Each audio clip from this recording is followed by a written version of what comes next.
Welcome back to Mythical and Mystical Talmudic Teachings. Today, episode 6, part 2. We continue our study of Brachot, page 3b, and the story of Rabbi Yossi and his prayer in the ruin of Jerusalem and his encounter with Elijah the prophet. So let's just recap the story. The Gemara teaches a story. Rabbi Yossi said, "Once I was walking along the road when I entered the ruins of an old abandoned building in the ruins of Jerusalem in order to pray. And I noticed Elijah of blessed memory came waiting at the entrance for me until I finished my prayer. When I finished my prayer leaving the ruin, Elijah said to me, 'Greetings unto you, my rabbi.' And I answered him, 'Greetings to you, my rabbi, my teacher.' And Elijah said to me, 'My son, why did you enter this ruin?' I said to him, 'In order to pray.' And Elijah said to me, 'You should have prayed on the road.' And I said to him, 'I was unable to pray along the road because I was afraid that I might be interrupted by travelers, by passers-by, and would be unable to focus.' Elijah said to me, 'You should have recited the abbreviated prayer that is instituted for such circumstances.'" So in the past, we discussed an interpretation of this story that discusses a person's prayer and how they might be interrupted by other people, and the idea that prayer is a journey. And today, I'd like to look at, to unpeel another layer of this story. Think about the fact that the story indicates that Rabbi Yossi is praying in a ruin of Jerusalem. And also think about the relevance of Eliyahu Hanavi, Elijah the prophet. In our Jewish symbolism, Eliyahu Hanavi, Elijah the prophet, is the heralder of the redemption. Eliyahu Hanavi, who is going to come to us in Mashiach ben David to tell us that the time of our redemption has arrived. And this idea that Rabbi Yossi is praying in the ruins of Jerusalem. And so the irony that Eliyahu Hanavi tells Rabbi Yossi, "Why are you praying in the ruins of Jerusalem?" Of course, it's obvious why Rabbi Yossi is praying in the ruins of Jerusalem.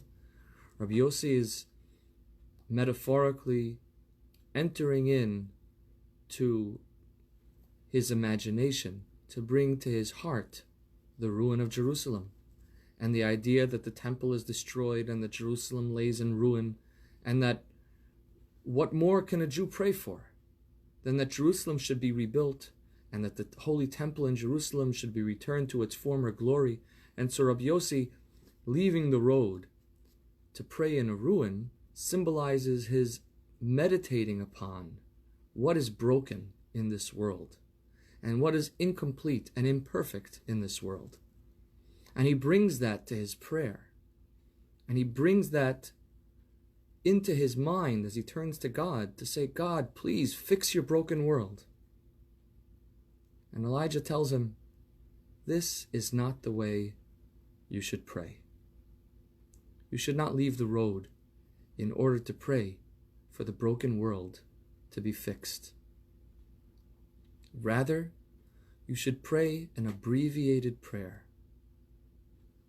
And the abbreviated prayer that Eliyahu Hanavi is referring to is actually a halachic version of the prayer that a person is supposed to pray when they have limited time, and it focuses specifically on the material needs of the individual and of the nation.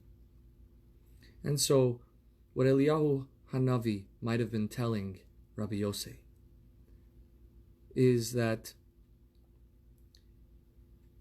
rather than looking back at all that has been broken and is incomplete about the world and turning to God to bring us back to our former glory, rather, you should think about the tools that you need in order to continue on the road, not to go back to normal, but to go to the new normal, to in this world, do your part on your journey to make your way toward a better world.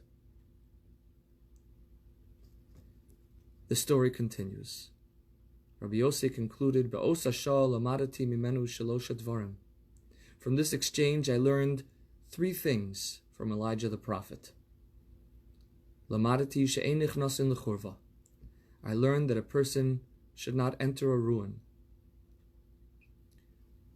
Number 2, v'lamadati she'mispalalim baderach. I learned that a person may pray on the road. So here I amended sort of the text. She'mispalalim baderach might mean that one may pray on the road, or that one prays on the road. V'lamadati, and I learned she'mispalel baderach mispalel tefila kitzara. That one who prays on the road prays the abbreviated prayer. And this fits with the interpretation that we've given so far, which is that Eliyahu Hanavi taught Rabbi Yossi that a person should not enter into prolonged meditation about that which is broken in the world. And a person should not allow themselves to sink into depression as they contemplate all that is wrong and incomplete.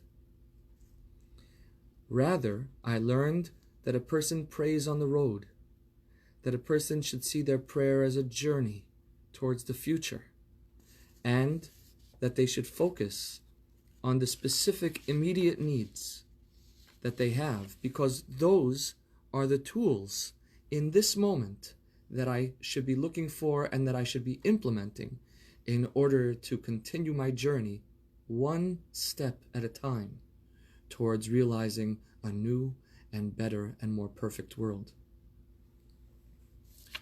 The story continues.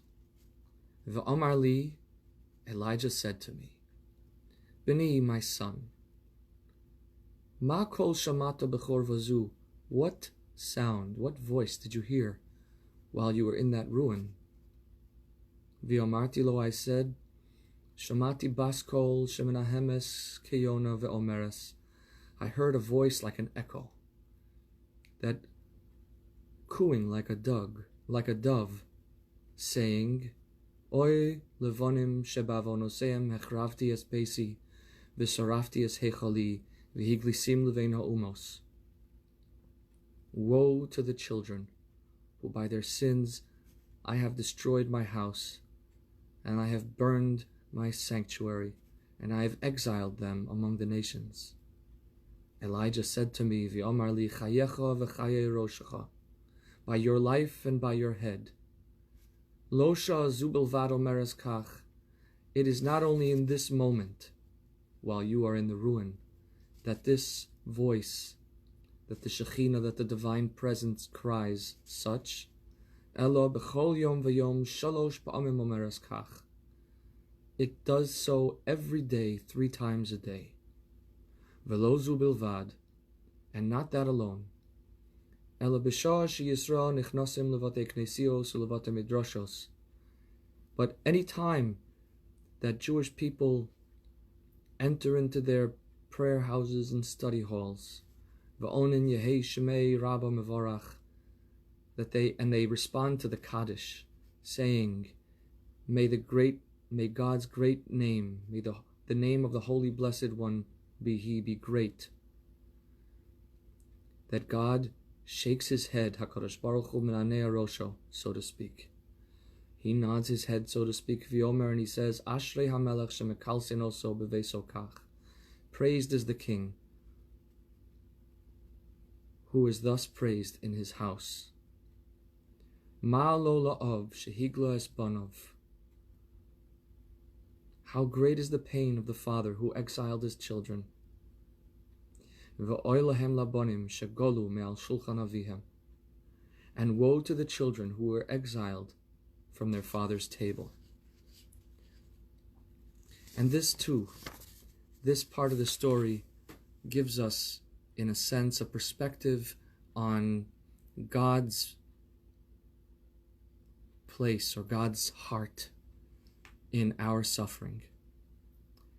When we said that Elijah told Rabbi Yosei that he should not enter into the churva, he shouldn't enter into the ruin, into prolonged meditation on that which is broken in the world. Rather, he should pray an abbreviated prayer, looking for the tools that are immediately available to him to continue on his journey to making the world a better place.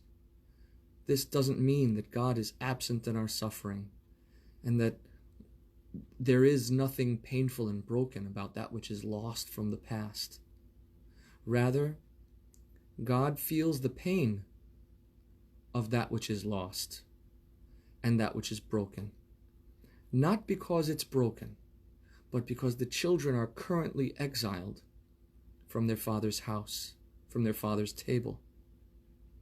And it's particularly when we pray in this world, that's a kind of halfway prayer. It's an on-the-road prayer. This time of trying to work on the world is part of a process towards a better world. We're in a time of transition. And it's kind of like the way a father watches his children as they struggle to learn and as they struggle through awkward growth periods. And we feel their pain. We know that they came from a time of warmth and security and safety as infants and as children. And we also know that it would be most praiseworthy that God would be praised in his house. As the Shekhinah said, praised is the king. Who would be praised in his house, meaning the holy temple in Jerusalem that we're working towards rebuilding, to restoring, not restoring, but to building a more perfect and better world. Not just going back to the old normal, but going to a new, stronger and better world. But that doesn't mean that God doesn't empathize with us in the awkward struggle of the journey and the transition. And so in this time, as we find ourselves in the midst of a churva, in the midst of a ruin, the world as we once knew it has fallen around us in shambles. And we stand right now on a road, on a path. On the one hand, we have to remember to pray tefillah katsara, not to obsess and not to delve into mourning for what was, but at the same time, not to become complacent in what is,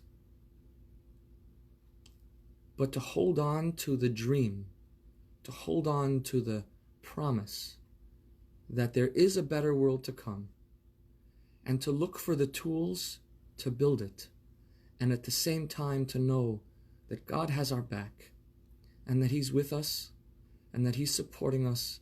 He knows our pain, and it is all so that we could come to the Ashrei HaMelech Shemekalsenu So B'Veso Kach, to the praiseworthy King, who would be praised in his house like this.